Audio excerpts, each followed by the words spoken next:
OPRA. So the scoring in OPRA is like the scoring in CAPS examination is in CAPS. There will be 2 papers, and in each paper, the candidates, they need to score 50%. So if the candidates, if they can score 50%, then they will pass the CAPS exam. Okay? But in OPRA, there is no such particular score. So if you can score like 50 or 55 or 60 or 70 or 80, so there is no particular score that have been mentioned for OPRA exam. So the scoring is completely different in OPRA. So what they are going to do in the OPRA is, as I mentioned, that in OPRA, there will be 120 MCQs. Out of 120, 12 MCQs, that is 10%, which accounts for around 12 MCQs. So the 12 MCQs are unscored MCQs, which means that they will remove those 12 MCQs. So you will be answering all the 120 MCQs. And out of those 120, 12 MCQs will be the unscored one, or we can say that they are the dummy MCQs. So the computer system, after you answer all the questions, system, it will remove all those 12 MCQs, and it will calculate only for the remaining 108 MCQs. So in that 108 MCQs, the system will calculate that, because each person will get a different set of the paper. So system will calculate as per the difficulty of the individual set of the paper. The system will calculate, and the system will put the scoring percentage for that particular set of the paper. Okay. So these are the only things, the challenges that will be in the OPRA exam. But as per the information which is present in the Australian Pharmacy Council official website, so they are saying that they will maintain the same level of the difficulty similar to that of the CAPS. Sir, Asta is asking, sir, after clearing OPRA exam, on what basis do we get the visa, like as a student or work visa? Okay, so after clearing the CAPS or the OPRA, so after clearing this OPRA exam, so like there are different visa options. So the first 2 visa options that they both are considered as the permanent residence pathway visas. So one is known as the 190. So 190 is one of the permanent residence visa, PR, that we tell it as the permanent residence. Okay, so we can apply for this 190. And the other one is the 491. It is also a permanent residence visa. But the difference between the 190 and the 491 is, for 491, we need to stay in the regional areas, that is in the rural Australia, and we need to work in the rural Australia. But for 190, we can work in metropolitan cities like in Sydney, Melbourne, wherever we want, we can work there. Okay, so these 2 visas are known as the permanent residence category visas. Okay? And all the candidates, those who have cleared this OPRA exam, or those who are going to clear this OPRA, and those who have cleared already the CAPS exam, so everyone, they will be applying for these 2 visas. But apart from these 2 visas, there are also other visa options are available. So those visas are known as the sponsorship visas. So sponsorship visas are 482 visa, and there are also some other categories are available in sponsorship. And there is another visa which is known as 407, that is the training visa. So all these are the different types of the visas. So I recommend you to try for the PR, permanent residency. Sorry. That is 190 and for 491. And at the same time, along with trying with the permanent residency, the candidates must also try for the sponsorships, okay, for the sponsorship visas. So whatever be the visa that we get, we can get that visa, and we can move to Australia and finish our internship. And if you are interested, then you can also move to Australia on the student visa. So like you can clear this exam, move to Australia on the student visa. And on student visa, like if you do the master's here in Australia, so on student visa, you will be allowed to work for 24 hours per week, which means that you will be doing part-time internship. So you'll be doing part-time internship. That is 3 days you will be doing the internship, and 2 days you will be attending the university, and you will be doing your master's as well. So, and like 3 days internship means instead of 1 year, it will take 1.5 years for you to finish your internship. By the time when you finish your master's, you will also finish your internship, and you will be a licensed pharmacist in Australia. So during that time, like whenever be a particular state that is opened, okay, then you will apply for the PR in that particular state. Like in case if you are in the Victoria state in Australia, or if you are in a Western Australia, the state, or in the South Australia, or in New South Wales, okay, in any one of the state wherever you are. So in that particular state, whenever the state is opened, so you need to apply in that state, then it's easy to get the PR in that pathway. Yes, sir. Kushi is asking, sir, I'm a family student. I'm going to appear for FPGE next year. Can you give me some Next year, okay. guidance regarding how to study for it?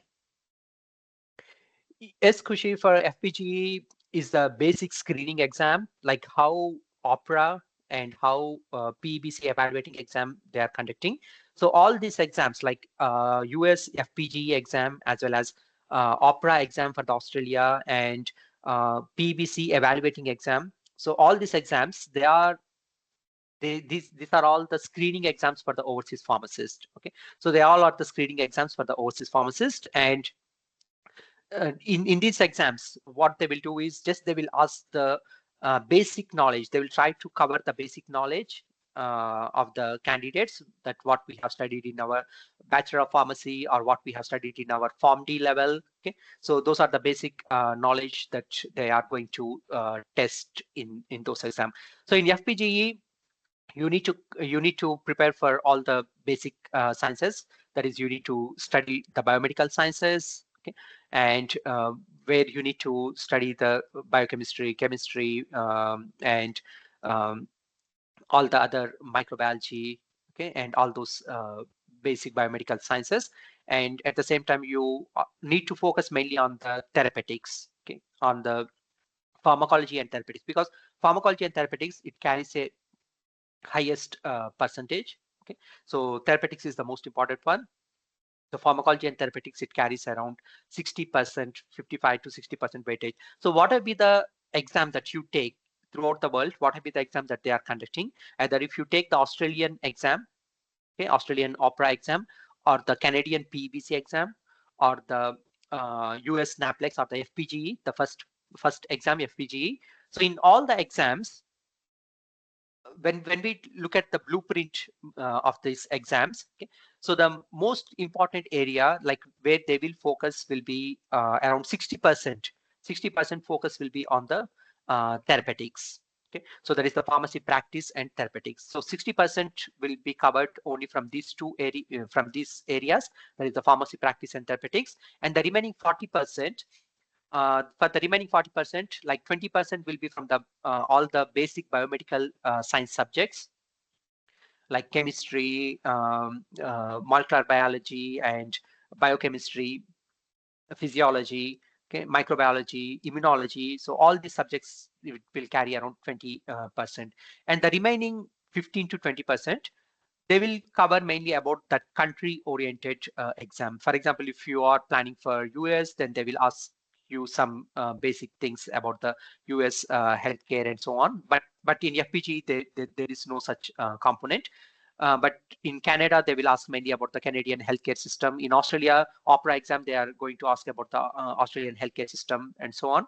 So like that 15%, 15 to 20% exam component will be on that part. So here the main part, the main thing that you need to cover, or main thing that you need to focus, will be on pharmacotherapy, and that is the therapeutics and pharmacy practice.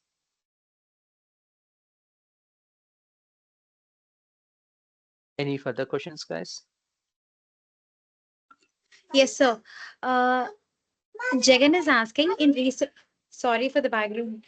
In recent days, there were some issues going between India and Canada. Is it affect PEPC preparing students?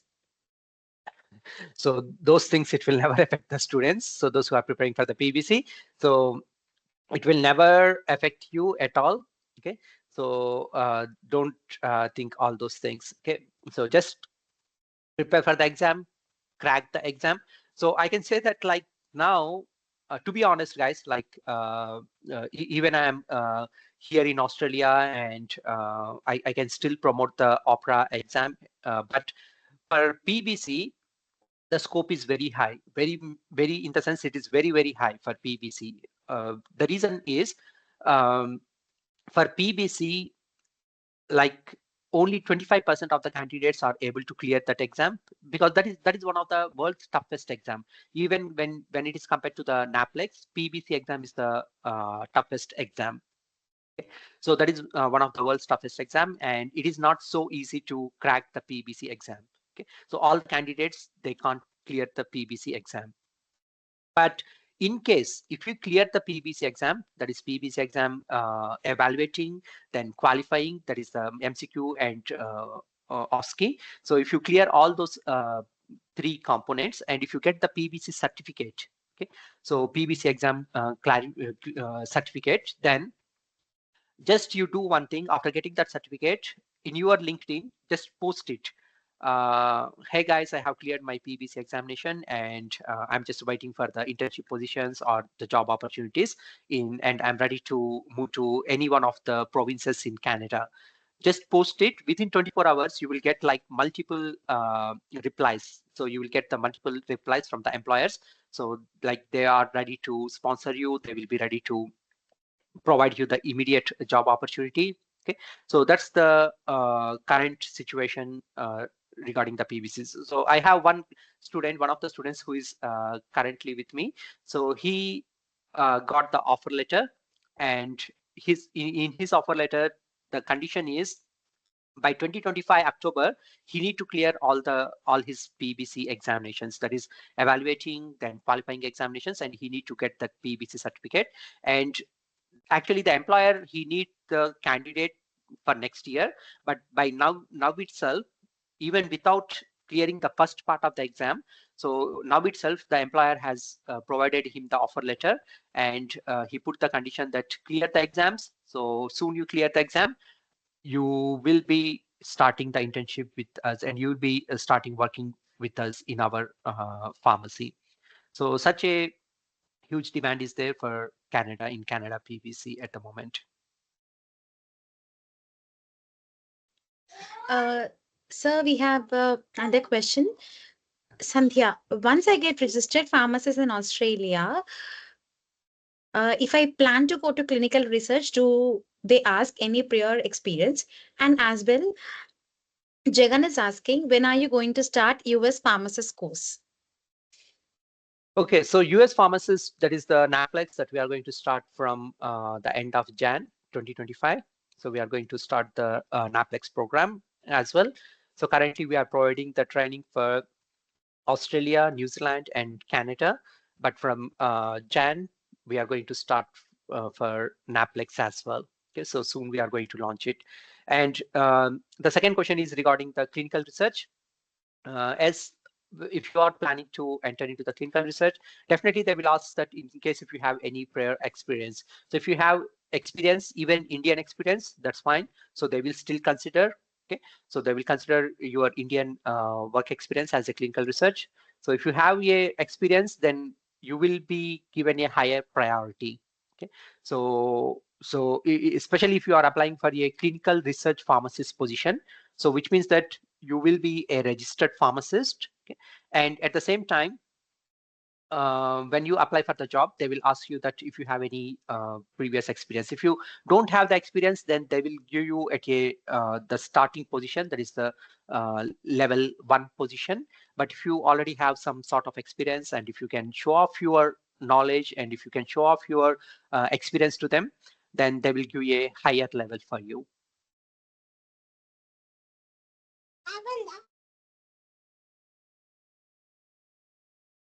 Yes, Sandhya. Sir, good morning, sir. Hi, good morning, Sandhya. Sir, do we need to do any courses or skills to go for Australia, sir, as a researcher? As a Because there are researcher, many like, courses here, like SAS yeah, or many courses. no. SAS and those courses, they won't help you. They will never help you to secure a job in Australia. But in case there are certain basic clinical research courses will be there. So just to, because all these courses, just you can gain some sort of the knowledge, but practically you are not working, like you haven't been worked as a clinical research. So just you can gain some sort of the knowledge, okay, by doing those courses. But the thing is that in Australia, if you are planning for the clinical research, definitely you should have the permanent residency visa. So you should have the valid work visa. So it shouldn't be a permanent residency. They won't ask you that, do you have the permanent residency? So they will ask, do you have a valid work visa? Okay. So you need to obtain that valid work visa. Here, the challenge it comes that how you can work out to get that valid work visa. So in order to get the valid work visa means nothing but you need to have a permanent residency, or in case if you have done any masters or something here in Australia, and after doing the masters, the 2 years of masters, then you will get 2 years of the post-study visa. That is for the next 2 years you can stay in Australia and you can work full-time in Australia. Okay, so such type of the thing should be there, like you should have a valid work visa. And at the same time, if you have done any certification courses, then in the interview they will ask you they will ask you that, do you have any knowledge about the clinical research and site? Then you can tell them, you can show off your knowledge, like you can tell them that I have done this course, I have done so and so things where I have learned these things and so on. Even though you don't have the practice knowledge, but at least you have learned something by doing those courses, and you have attended a lot of workshops and so on. So such things that you can mention to them, then definitely they will consider your application. Sir, thank you, sir. Sir, one more question. Can you suggest any courses, sir? I'm not sure of it, but like in India, there are a lot of clinical research courses that are available. Like we can do any course, but before doing this course, Sandhya, like I just want to tell you is, like, first, rather than these courses can also be done at any time. So they can be done online as well. So there is no issue. So we can do it anytime. So forget about those courses. So just work out on how you can show your valid work visa, in case if you are planning to do in or in case if you are planning to work as a clinical research in Australia, clinical research side in Australia. So how you are going to uh, plan for the valid work visa. So that's the most important one. Like rather than these courses, like we can also do the online, and we can just, these things are just as a supporting documents for us. Okay, so don't worry about doing the courses now itself. Okay, sir. Okay, sir. Sir, actually, I'm going to start my family final year just internship. Can I start preparing for OPRA exam right now? Yeah, you can start preparing for the OPRA exam, because if you prepare now, all our students, those who are with us, so they have been getting the training for more than 6 months and so on. So they have been with us. So some students, they will join, like those who are working professionals, what they will do is they will join only for 3 months, and those 3 months they will focus on the studies and they will clear the exam.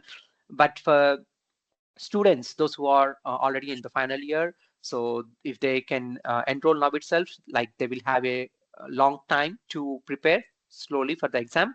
And finally, when once they finish the once you finish your Form D, and then you can appear for the OPRA exam, OPRA or naplex or whatever be the country's exam that you are planning to, so you can sit for that exam. Okay, sir. Thank you, sir. Yep, thanks, Sandhya. Sir, Surya is asking, can we apply for internship from India or should we go to Australia?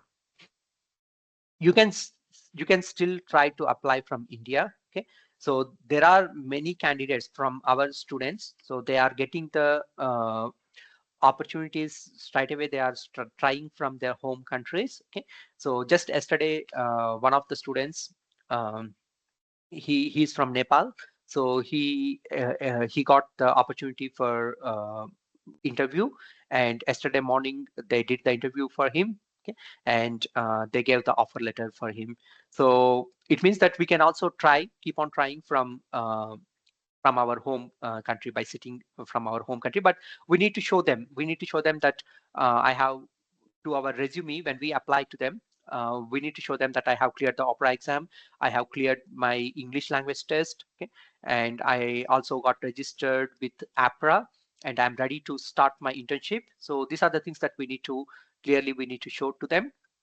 Then the employers, if they are interested, then immediately they will send us the invitation to attend for the interview. So which means that we can also keep on trying from our home country. Yeah. Sir, Sultana is asking, sir, after completion of Farm D only, can we write the OPRA exam, or before Farm D internship, can I be eligible for this OPRA exam? Is clinical experience needed for passing the OPRA exam? Along with that, Shaista is asking, is it better to go on a student visa or on a job visa by cracking OPRA exam? Okay, so the first thing is when we can write the OPRA exam. So I will explain about it. So OPRA exam, in order to write the OPRA exam, the first thing is we need to undergo for the document evaluation. Okay, so the document evaluation, in the document evaluation, they will ask you to submit your university transcripts. Okay, so you will get the transcripts only when once you graduate. Okay, so when once you graduate, you will get the transcripts. So before that, you won't get the transcripts. So you need to submit the transcripts, and at the same time, you also need to show your home country license. So you must be registered in your home country as a pharmacist. Okay, so there are two conditions, or the two criteria. One is you must be registered, or the second criteria is if you are not registered, you must show them, you must get the letter from your state pharmacy council. For example, if you are from Telangana state, okay, so from Telangana Pharmacy Council, that is from Hyderabad, you need to get your letter. You need to get a letter that the candidate so and so, that is ARIEF MOHAMMAD. He's not registered as a pharmacist in the Telangana Pharmacy Council, but he's eligible to get registered. Okay, so he's eligible to get registered. So that letter that we need to get from the pharmacy council, from the state pharmacy council. So that letter we need to submit it to the Australian Pharmacy Council. So when Australian Pharmacy Council, the case officer receives that letter, then they will give us the eligibility to appear for the OPRA exam. The same thing goes with the PBC as well. Okay, even for the Canada, the same thing. You must be registered, or you must be eligible to register in your home country. So either thing that we need to do. So in order to get registered, or in order to be eligible to get registered in the home country, the only thing is only after graduation. Like once we finish everything, then only we'll be eligible to get registered. Okay. And then the second question is, which is the best option, either to wait for the permanent residency or to come on a student visa? So here, the two things, guys, like in case if you are able to afford some money initially, okay, so you can also come on a student visa. Like what you can do is you can get the admission in any one of the courses in the masters, okay, and you need to pay the first semester fees, and you can come to Australia on the student visa. So even that is also a very good option. So if you come here on the student visa, then you will be eligible to work 3 days. 3 days you can work, like 24 hours you can do your work. Okay, so 3 days you can keep on working in the pharmacies as a intern pharmacist.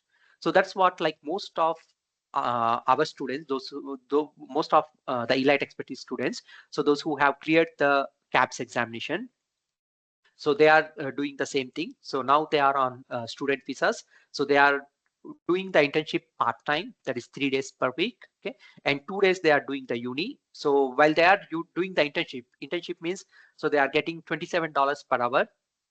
Okay, so officially they are earning the money as well, $27 per hour. So they are working for 24 hours, that is 3 days per week, and for 2 days they are doing the uni. Okay, so by the time, what happens is, by the time when they finish their masters, So they will also finish their internship and they will also have their license with them. Okay, so they will have the license with them. So when they have the license, when they are fully licensed pharmacist, okay, then the pharmacy where they have done the internship, that pharmacy itself, they will give the job offer letter to the candidate. Okay, so and the farm and after the masters, the candidate, they will have 2 years stay visa. Okay, so the candidates, they can stay in Australia 2 years and they can work full time, which means that the that you will be starting working as a fully licensed pharmacist in Australia.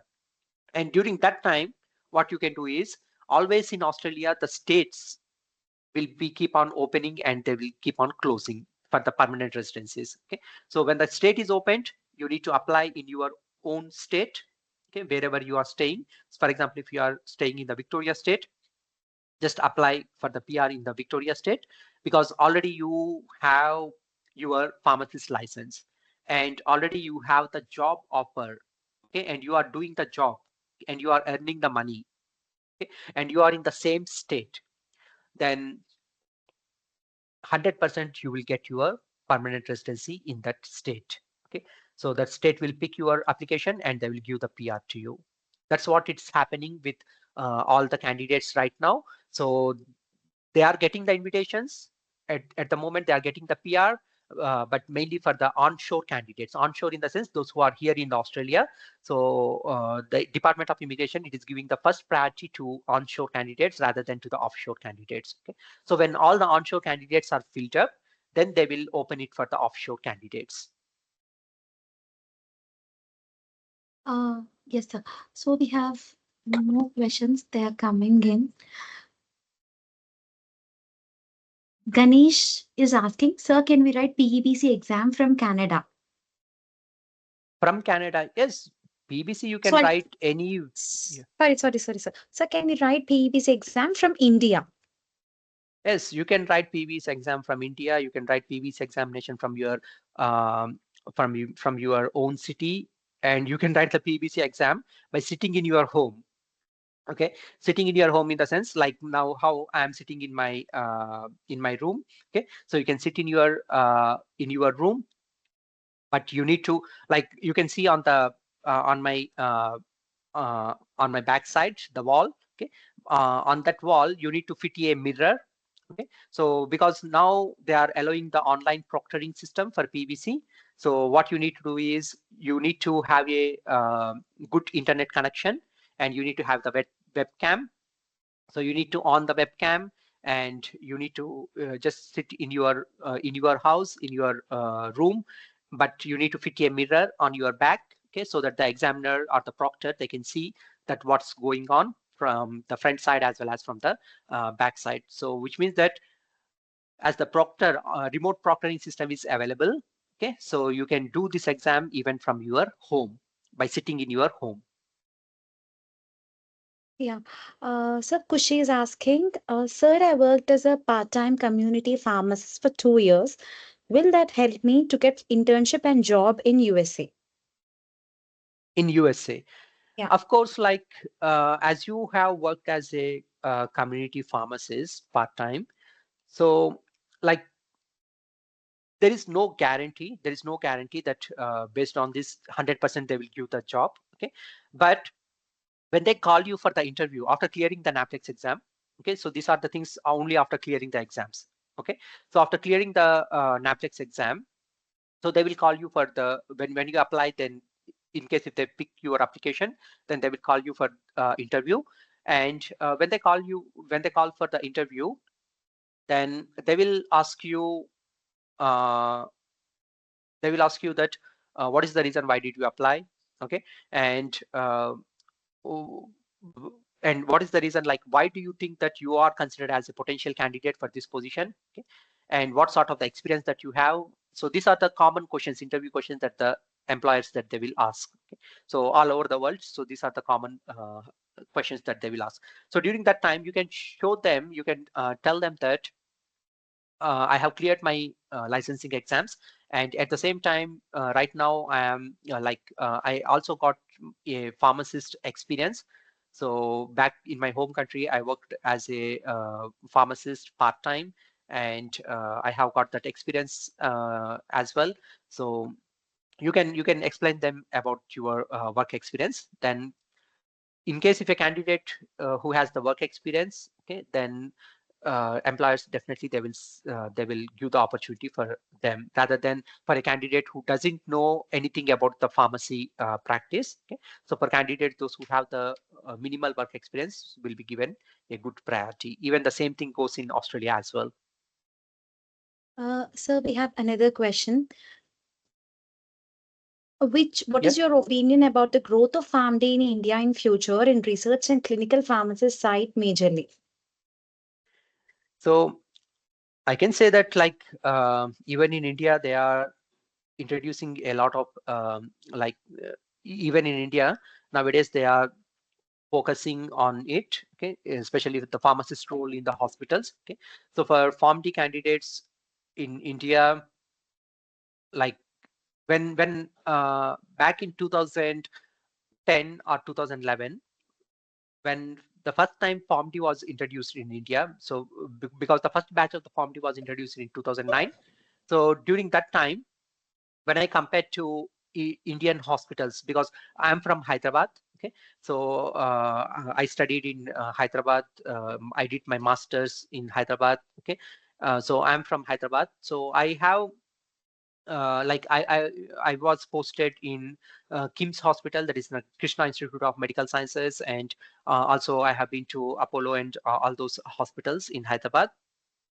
So during those times, for pharmacists, there was no role. So there was no role for the pharmacist, especially in the inpatient side. But now, as I have seen that there were a lot of hospitals in major cities in India. Okay, so they are offering like the inpatient services, pharmacist services, and many of my students who are getting the training for this CAPS examination. So they were saying that, sir, I'm working in so and so hospital as a clinical pharmacist. I'm working in so and so hospital as a clinical pharmacist. So everyone they are saying that they are working as a clinical pharmacist in the hospitals. Okay, so in Delhi, in Kerala, in Hyderabad, in almost in all the major cities, so the hospitals they are offering the clinical pharmacist role. So, and I guess that these things will get expanded further, and I hope that in the next 5 to 6 years, like almost all the hospitals, they will have at least one clinical pharmacist as a one of the major roles in India. Yeah. Sir, Devyani is asking, sir, what would be the total amount spent for OPRA exam, including the coaching and everything? So for OPRA exam, the first step is you need to undergo for the document evaluation.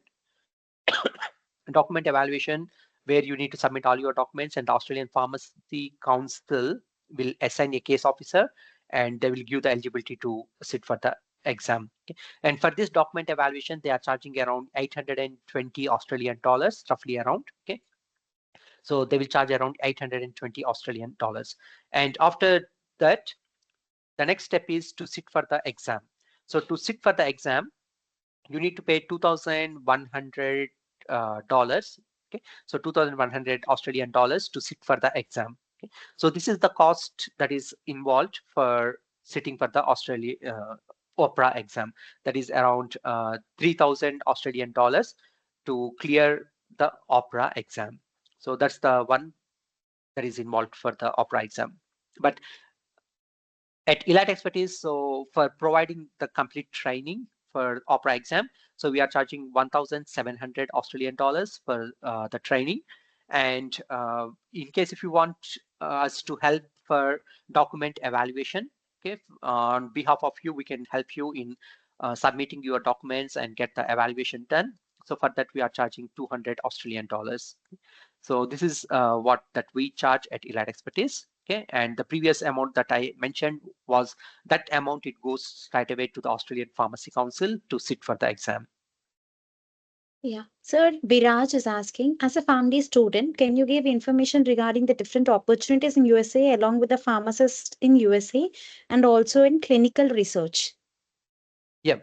So in USA, I can say that the opportunities will be very high when compared to Australia and Canada. Okay. Of course, because everyone knows that US is the top. Okay, and also when it comes to the practice, as I mentioned, that when it comes to the practice, so US practice is a bit advanced when compared to Australian practice. Okay, so but there is no major difference. Okay, but the guidelines will be a bit different in US, and the guidelines will be a bit different in Australia. So each country will have their own guidelines.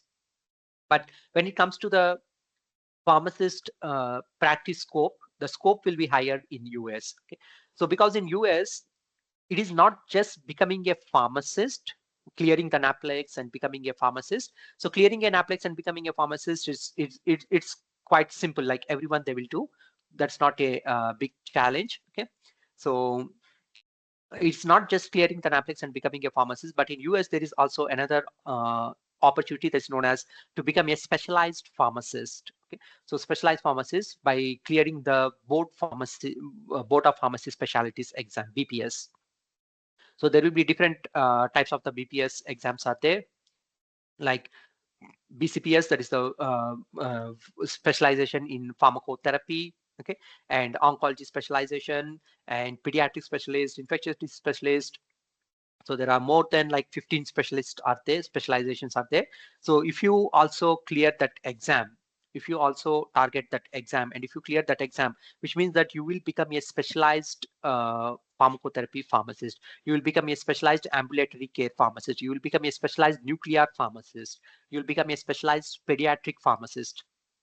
Okay. So if you can see that most of the US authors books, like if you can open Dipiro or if you can open the Kodak Campbell, so see all the authors, so they will mention that Form D with BCPS, Form D with BCGP, Form D with BCOP, okay, Form D with BCPP.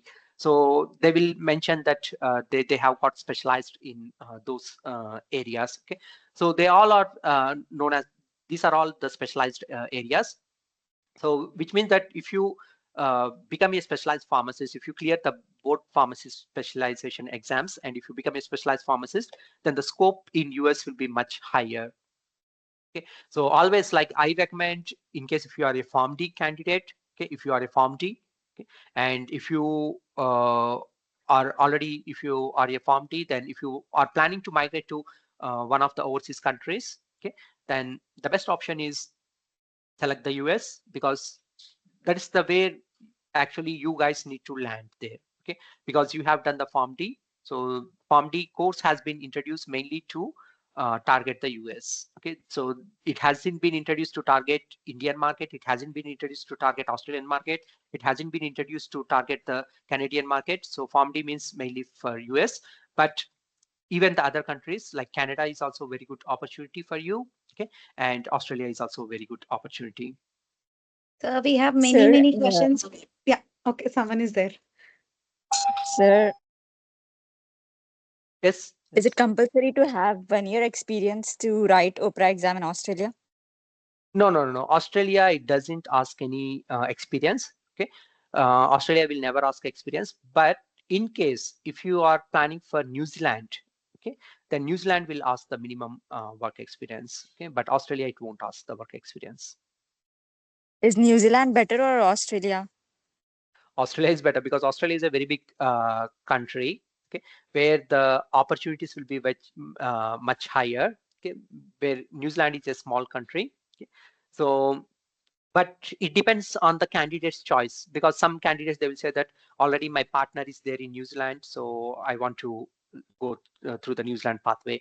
Already my brother is in New Zealand, so that's why I want to go to the New Zealand pathway. So it completely depends on the candidate's choice. But when it comes to the opportunities, Australia will have a huge opportunities, because it's a big country with a lot of pharmacies and so on. New Zealand is a very small place, it's a small city, and like the opportunities will be less when compared to Australia. Okay, sir. Thank you, sir. Yep. So Thank we you. have many questions pouring in. Is it okay to answer? Like, so may I Yeah, ask? sure. Next, Sumaya is asking, sir, would you recommend that students focus more on research and internships, or do you believe practical training holds greater importance? Specifically, what would be more beneficial for PharmD students to succeed in their careers? Yeah, so I can say that both are important, even because when we are doing the PharmD, so in final year PharmD, or I did my specialization that is I'm a master of clinical pharmacy. I did my specialization in hospital and clinical pharmacy.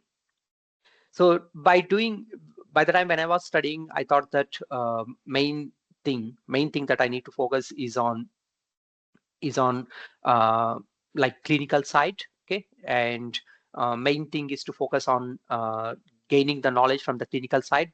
And I paid a less attention towards research side, because even in masters we used to have a research project. Like PharmD, you will also have the research project, okay.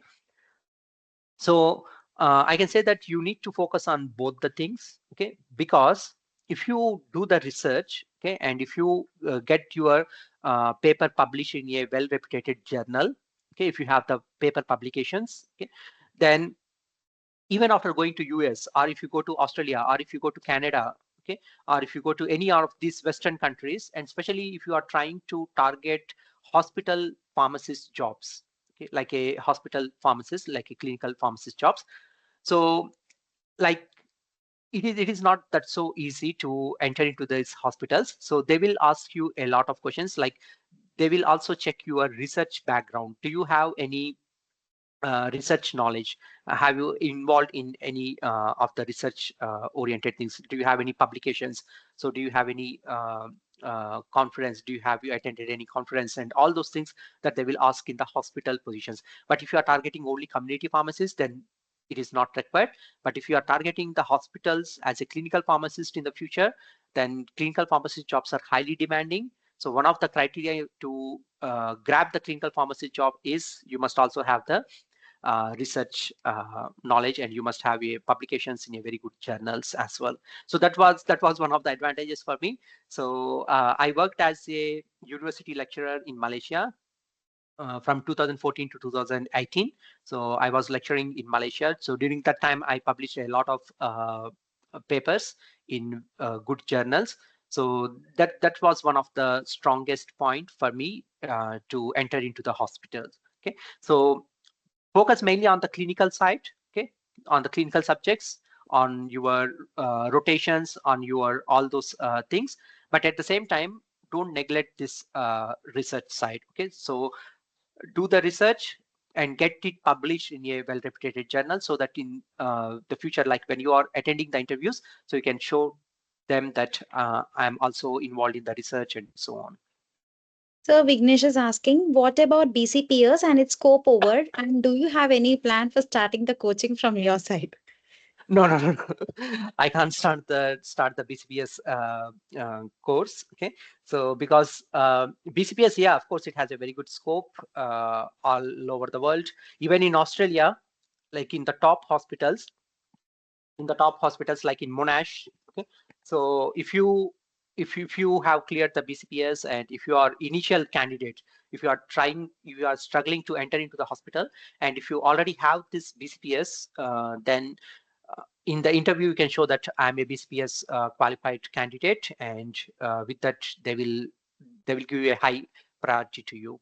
Okay, so BCPS is acceptable not only in US, but when I was in Malaysia, even Malaysian hospitals, they were crazy about the BCPS. Okay, so there were many Malaysian pharmacists, they also cleared the BCPS. Even Singapore, they will clear the BCPS. Middle East mainly, Saudi, as well as in Qatar. So in all these countries, they will ask the BCPS. So it has a very good scope, clearing the BCPS. Canada, yeah, it may be, but in Australia, Canada, in these countries, only in case if you are targeting the hospitals, then only you need this BCPS. Otherwise, BCPS is not a criteria in these countries. So rather than your work experience and how you face the interview, that's the important to grab the hospital positions in Australia, Canada, UK. Okay. But yeah, in case if you have the BCPS, but it will be an add-on benefit for you. Don't think about the BCPS right now because it takes a lot of time. Because it is one of the toughest exam, so it consumes a lot of time for preparation. So don't think about the BCPS. So clear the naplex. If you are targeting the US, clear the naplex, and after clearing the naplex, then you can think about, first get registered as a pharmacist in US, then you can think about the BCPS. So we have a question, and there's a final one. They're asking, when are you going to soon launch naplex course and FPGA course?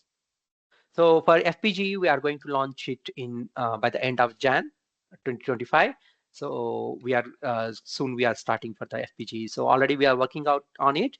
So by Jan we are starting the FPGE, and we are going to show the same sort of the result, that is same sort of the success in FPGE as well, like how we are showing the success rate in our CAPS and the OPRA. So this is the same sort of the efforts that we are going to put towards the FPGE and towards the naplex. Yeah, that's all the comment section. I can see the question, sir. If any of the students have the question, maybe you can unmute yourself and ask sir regarding the questions.